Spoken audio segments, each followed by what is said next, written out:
राजभाऊ राऊतांना बार्शी तालुक्याला पाणी आणण्याचं स्वप्न मिळाल्यामुळं 2 लाख रुपये जमिनीचा भाव आज 18 लाख रुपये झालेला आहे। आणि आज विरोधक आपल्यावरती एकच टीका करते, राऊत कुटुंबाने फक्त स्वतःच्या कुटुंबाचा विकास केला। मी या ठिकाणी तुम्हाला सांगतो मित्रांनो, गैरसमज करू नका। आज जर आपली थोडीफार आर्थिक परिस्थिती चांगली आहे म्हणून यांच्या विरोधात आपण टिकलो। तुम्ही इतिहास आठवा, 1985 साली बाबूराव गाडेगावकर यांनी त्यांच्या विरोधात निवडणूक लढवली। पुढच्या 5 वर्षात बाबूराव गाडेकर या तालुक्यामध्ये दिसले नाहीत। त्याच्यानंतर 1990 ला किसनआबा देशमुख यांच्या विरोधात निवडणूक लढवली। 95 ला किसनआबा निवडणुकीला पुन्हा उभारले नाहीत। त्याच्यानंतर 1995 ला आदरणीय प्रभाताई झाडबुके यांनी यांच्या विरोधात निवडणूक लढवली। 99च्या इलेक्शनला प्रभाताई झाडबुके दिसल्या नाही, परंतु तुमच्या सर्वांच्या आशीर्वादाने, आदरणीय बाळासाहेब ठाकरे यांच्या आशीर्वादाने 1999 साली ठिणगी पडली आणि तुमच्या आशीर्वादाने आजपर्यंत त्याच्या विरोधात लढतोय। मित्रो, याची कारण आहेत। आज आम्ही तुम्हाला सांगतो 25 कोटी 30 कोटी रुपये माझ्यावरती कर्ज आहे आणि राजभाऊवरती 55 कोटी रुपये कर्ज आहे। तुमचा गैरसमज पसरवला जात आहे की राऊतानं प्रॉपर्टी कमवली, पण मी इथं छाती टोकपणाने सांगतो, राऊतानं प्रत्येक कार्यकर्त्याच्या हाताला काम दिलं आणि प्रत्येक तालुक्यातल्या शेतकऱ्याच्या जमिनीला पाणी देण्याचं काम तुम्ही केलं आहे। आज या ठिकाणी गुंडगिरीची भाषा केली जाते। मित्रो, मी सांगू इच्छितो आणि फॉर्म भरल्यानंतर सांगितलं की मी बार्शी तालुक्याचा श्वास मोकळा करण्यासाठी उभा आहे। मित्रांनो, आज तुम्ही बार्शी तालुक्याचा इतिहास तुम्हाला माहित नाही, कारण 1992 साली बार्शी शहराला टाळा यांच्या काळामध्ये लागलेला आहे। तुम्ही जर परिस्थिती बघितली, ज्यांच्या जीवावरती यांनी 3 विधानसभेचे इलेक्शन लढवले, आमच्याबरोबर भांडणं करणारे आज आमच्या मांडीला मांडी लावून बसत आहेत। आज त्यांना केसेस लढण्याकरता त्यांना जमिनी विकाव्या लागल्या। आज ती खाजगीमध्ये सांगतात लोक की आमच्या नानासाहेब 2 पिढ्या ह्यांच्या राजकारणात आमच्या बर्बाद झाल्या, आम्ही 3री पिढी आमची कदापि बर्बाद होऊ देणार नाही। आज मी तुम्हाला सांगू इच्छितो की सोपल कुटुंबाच्या कुठल्या व्यक्तीवरती एकतरी केस आहे का मला दाखवा। माझ्यावरती 18 केसेस होत्या। तुमच्या आज त्या ठिकाणी आपली रॅली होती, आगळगावला प्रचंड उत्साह होता, सभेमध्ये कार्यकर्ते उत्साहात जात होते। काय कारण होतं त्यांचं? गेटमध्ये येऊन उभं राहायचं। गेटमध्ये उभारून कार्यकर्त्याचा जोश होता, 2-2 हजार मोटरसायकल त्या ठिकाणी जात होता। आणि जेव्हा मला तिथं ट्रॉफिक ब्लॉक झाल्याचं कळलं, मी पाठीमागून पळत गेलो आणि त्यांच्या बंगल्यासमोर थांबले आणि सगळ्यांना हाकलण्याचं काम त्या ठिकाणी केलं। मित्रांनो, आपण संयम ठेवला म्हणजे आपण घाबरत नाही, परंतु करायची गरज नाही। ज्या टायमात बार्शीकरावरती अन्याय करत होत होता त्यावरती मी एकटा तुम्हाला पुरून उरत होतो, त्याच्यामुळे काळजी करू नका। काल सुद्धा आम्ही शांततेमध्ये तळेवाडी परिसरामध्ये रॅली चालू होती आणि त्या ठिकाणी त्या महिला बघितल्या, तळेवाडीतल्या महिलांना त्या ठिकाणी काही आपल्यातनंच गेलेले विघ्न संतोषी लोक त्या महिलांना सांगितलं होतं की तुमची घरं राजभाऊ राऊत काढणार आहेत तळ्याचं शुचीकरण करण्यासाठी, पण मी त्या ठिकाणी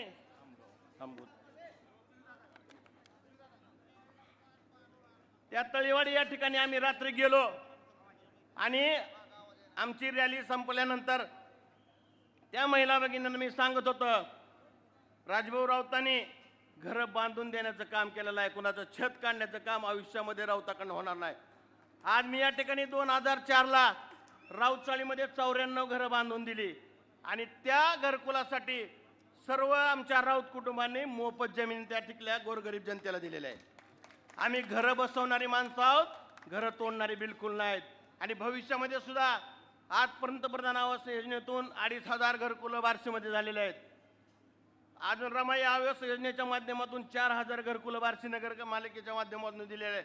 आज तुम्ही जर बघितलं, परांडा रस्ता बघा, मशानभूमीकडे जाणारा रस्ता बघा, उपळा रस्ता बघा, आज बार्शी कुर्डवाडी रस्ता सुद्धा येणाऱ्या 1.5 वर्षामध्ये टकाटक होणार आहे। विकास कामाच्या बाबतीमध्ये तुम्ही काळजी करू नका।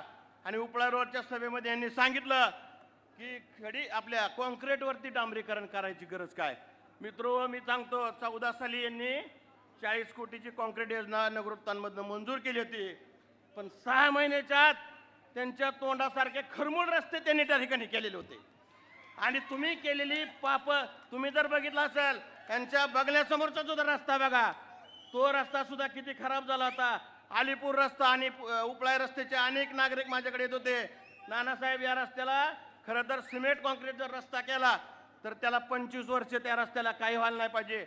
आता तुम्ही जाऊन बघा, ह्यांना जर त्या बायपासला वरनं ढकललं, अशी लात मारली तर बसस्टँड घसरत आले पाहिजे. असे चकाचक रस्ते आपण त्या ठिकाणी केले, असे चकाचक रस्ते आपण त्या ठिकाणी केलेले आहेत.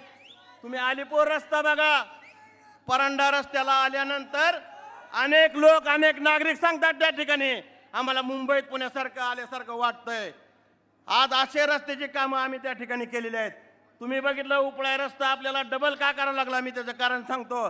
आमचे वायकुळे सर या ठिकाणी आहेत, त्या ठिकाणचे अनेक नागरिक माझ्याकडे यायचे, नाना आम्हाला खड्डे तरी बुजवून द्या. परंतु यांनी केलेली पाप बुजण्याचं काम खऱ्या अर्थानं आम्ही त्याच्यावरती डांबरीकरण करून केलेलं आहे. आज आम्हाला नागरिक सांगतात, नाना आम्हाला गतिरोधक बसवून द्या. पण निश्चितपणे सांगतो तुम्हाला, इलेक्शन लागल्यानंतर, संपल्यानंतर ज्या ज्या ठिकाणी गतिरोधक पाहिजे त्या ठिकाणी तुम्हाला गतिरोधक बसवून देणार. आज या ठिकाणी सांगितलं जातंय की कॉन्क्रीटवरती डांबरीकरण का केलंय. ह्यांना अक्कल आहे का? कॉन्क्रीट तुम्ही खराब केल्यामुळं त्याच्यावरती आम्हाला डांबरीकरण करण्याची गरज तुम्हाला बसली.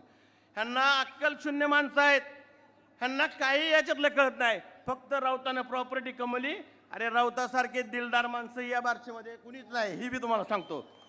आज या ठिकाणी बार्शी शहरामध्ये अनेक मंडळ आहेत, अनेक सामाजिक संस्था आहे.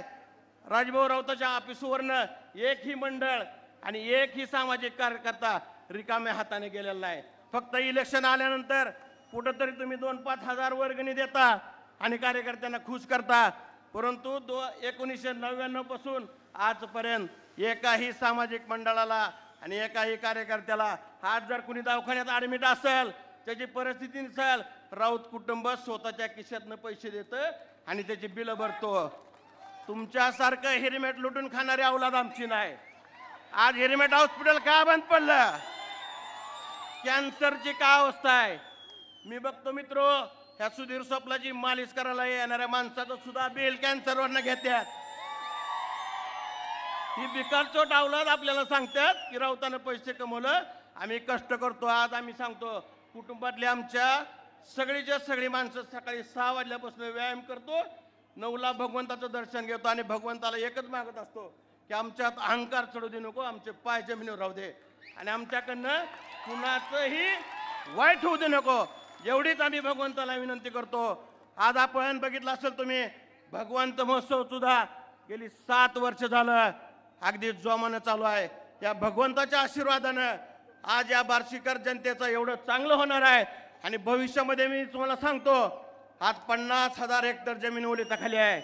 राजभाऊचं स्वप्न आहे की माझ्या तालुक्यातील शेतकरी बारामती सारखा श्रीमंत झाला पाहिजे आणि या तालुक्यातली कुटुंब राजभाऊ राऊतांना श्रीमंत करायचे.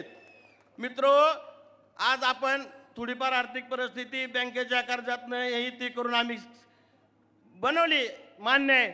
जर आर्थिक परिस्थिती चांगली नसली तर ह्यांच्या विरोधात राजकारणात कुणीही टिकलं नसतं. ही बार्शीकरांचा इतिहास आहे, बार्शीला माहीत आहे ह्यांनी कसे कसे विरोधकाच्या मुंड्या मुरगळ्या आणि घरी बसवलं. परंतु तुमच्या सर्वांच्या आशीर्वादानं आणि तुमच्या सर्वांच्या आशीर्वादानं 6वी टर्म आपण ह्यांच्या विरोधात लढतोय.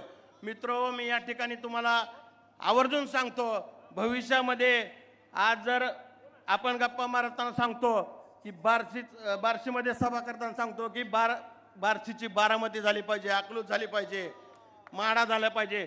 भविष्यामध्ये एकच उदाहरण दिलं जाईल की महाराष्ट्रामध्ये उदाहरण दिलं झालं पाहिजे की भविष्यामध्ये बार्शीसारखा विकास झाला पाहिजे. एवढंच या ठिकाणी सांगतो आणि माझी रजा घेतो. तुम्ही सर्वजण या ठिकाणी मोठ्या संख्येनं, ही मुख्यमंत्र्याची सभा नाही, आदरणीय राजभाऊ राऊताची सभा आहे. आणि आता मला लय मागणं पिनू सांगायला लागलाय खामगाव बद्दल बोला. ती राऊताच्या तालमीत झालेला पट्टे त्याला सांगतो मी, लय मुकायला लागलाय ना, माझ्या हाताखाली शिकलेला आहे. 20 तारखेनंतर बघतो तुझं. तू खामगावमध्ये भांडणं झाल्यानंतर 1 महिना राऊत चाळीत आश्रयाला होता, हे विसरू नको. तुला सभापती करायच्या अगोदर तुझ्या चुलत्यानं आत्महत्या करून खिशात चिठ्ठी लिहिलेली आहे, तुला त्याच्यातनं वाचलेलं आहे, बाळ तू नाद करू नको राऊताचा. एवढंच या ठिकाणी सांगतो आणि कार्यकर्त्याला विनंती करतो की नम्रतेची विनंती करतो. 2014 तुम्ही आठवा, इलेक्शनच्या दिवशी एक मिनिट, इलेक्शनच्या आधी मी सर्वांना विनंती करतो, काहीही झालं तरी आपली बूथ सोडायची नाही, ही नम्रतेची विनंती करतो. मित्रो, आत्ता फक्त विरोधकाकडं विकास कामावरती बोलण्यासारखं काही नाही. ते विकास कामावरती बोलत नाहीत, फक्त त्यांच्याकडं अफवा, आपली बदनामी आणि आपल्या कार्यकर्त्याला संभ्रम. फक्त मी त्यांच्या कार्यकर्त्याला एकच सांगू इच्छितो की स्वप्नानं कुठला कार्यकर्ता मोठा केला सांगा. एकच नाग मोठा झाला आणि आता अँटी करप्शनच्या रेडमधून फरार झालेला आहे आणि बाकीचे कार्यकर्ते अजूनही सतरंजा उचलतात. त्यांनाही विनंती करतो, अजूनही वेळ गेली नाही, येऊन सामील व्हा. या ठिकाणी परत एकदा मी कार्यकर्त्याला विनंती करतो की 2014चा किस्सा आठवा की ऐका, ती आपल्या कुठंतरी कॉम्प्युटरवर कोणतरी कुटाणा करतंय आणि ही अफवा पसरली आणि सगळी लोक त्या कॉम्प्युटरवाल्याला मारत सुटली. मी तुम्हाला नम्रतेची हात जोडून विनंती करतो की इलेक्शनच्या दिवशी आपण इलेक्शन जिंकलेलं आहे. ह्या सभेवरूनच सांगतो की आपण इलेक्शन 15 ते 20 हजारानं जिंकलेलं आहे. मित्रो, तुमचा जोश बघितलेला आहे. जसा धनुष्यबाण हातात आला, तुमचा जोश हा 20 तारखेच्या 6 वाजेपर्यंत असाच ठेवा आणि कितीही अफवा पसरवल्या तरी आपली बूथ सोडायची नाहीत, एवढीच विनंती करतो. आणि तुम्ही सर्वजण या ठिकाणी मोठ्या संख्येने उपस्थित राहिला त्याबद्दल तुमचे मनपूर्वक आभार मानतो आणि थांबतो. 20 तारखेला धनुष्यबाण 1 नंबर मशीनवरील 3 नंबर चिन्ह धनुष्यबाणाचं बटन दाबून आदरणीय राजाभाऊ त्यांना आपल्या तालुक्याचं भवितव्य घडवण्यासाठी मोठ्या संख्येने विधानसभेत पाठवा, एवढीच विनंती करतो आणि थांबतो. जय हिंद, जय महाराष्ट्र.